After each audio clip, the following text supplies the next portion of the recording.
Brothers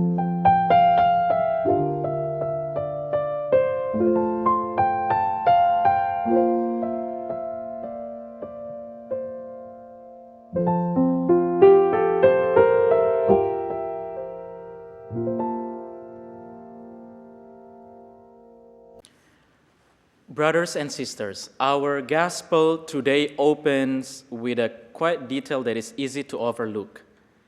Yet it reveals everything about the heart of Jesus. So verse 13 begins, "When Jesus heard of the death of John the Baptist, he withdrew in a boat to a deserted place by himself." So Jesus had just received devastating news of his cousin. The one who had prepared his way in the wilderness had been brutally executed. So humanly speaking, Jesus was grieving. He sought quiet, solitude, and space to pray and process his sorrow. Yet, as the boat reached the shore, there was no quiet waiting for him. So thousands of people had tracked his path along the coastline and were waiting in the landing site. So they were hungry, desperate, sick, and searching for the hope. So notice how Jesus responds. He doesn't turn the boat around, but he just expressed frustration at the intrusion upon his personal grief. So St. Mark tells us that his heart was moved with pity for them, and he healed their sick.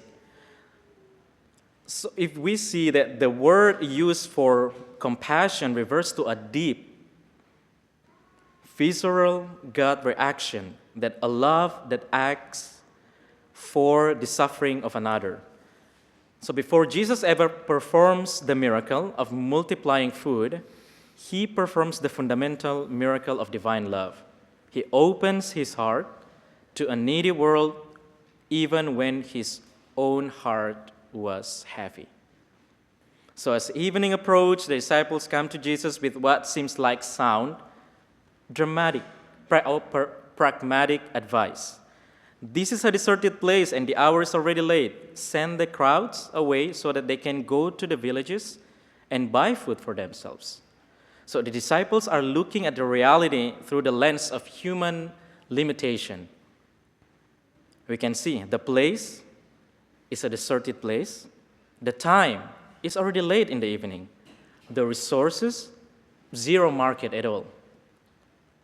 Zero market access. And the solution is self-reliance.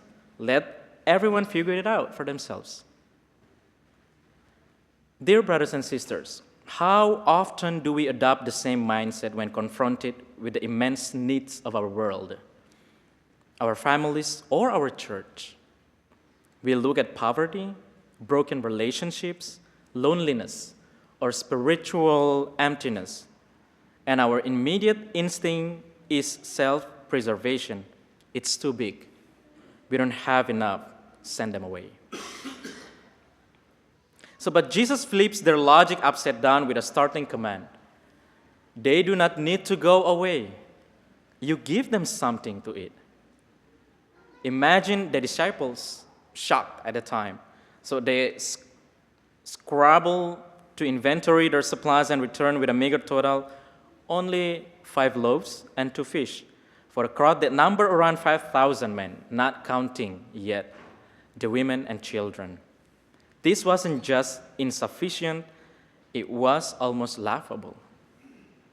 So the pattern of the Eucharist that Jesus did is taken, blessed, broken, and given. What does Jesus do with their microscopic offering that we heard in this gospel is that he simply says, "Bring them here to me." Here lies the spiritual heart of the gospel. Jesus does not ask us to produce what we do not have. He asks us to hand over what do we have. Notice the exact 4 actions Jesus performs next. He took the loaves and fish. He blessed them, looking up to heaven. He broke the loaves. He gave them to disciples to distribute. Took, blessed, broken, gave, or shared. So these are the exact same four words St. Mark will use just a few chapters later at the Last Supper as well. Jesus took the bread, blessed, broke it, and gave it to the disciples in Matthew 26:26. So this miracle on the grassy hill of Galilee is a direct prelude to the Holy Eucharist, sacrifice of the Mass. So every time we gather around the altar, we bring our meager offerings, ordinary bread and wine, along with the humble imperfect gifts of our daily lives, and we place them into the hands of Christ. When placed in his hands, what was scarce becomes superabundant. All ate and were satisfied, and 12 wicker baskets were left over, one for each apostle, that ensuring they will never forget that Christ's grace always leave us with more than when we started. Dear brothers and sisters, as we go forth into this week, Christ presents each of us with the same challenge. You give them something to eat. It is easy to hold back our gifts because we feel they are inadequate. I don't know what to say to comfort someone who is grieving. Or I don't have enough money to make a real dent in a global poverty. I am too flawed or inexperienced to serve in ministry. Jesus does not ask for your perfection of your infinite abundance. He asks for your 5 loaves and 2 fish. Your 15 minutes of quiet prayer for a friend in crisis. Your listening ear to a family member who feels forgotten, or your humble forgiveness extended in a tense relationship. Your small acts of charity, given quietly without even expectation of return. When you hold on to your little, it remains only a little. But when you hand your little over to Jesus, he blesses it, breaks it, uses it to feed a hungry world.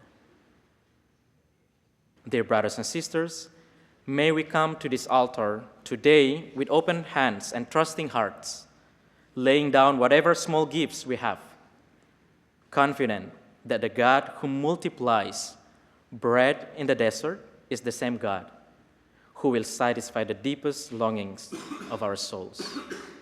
May God always bless us now and forever.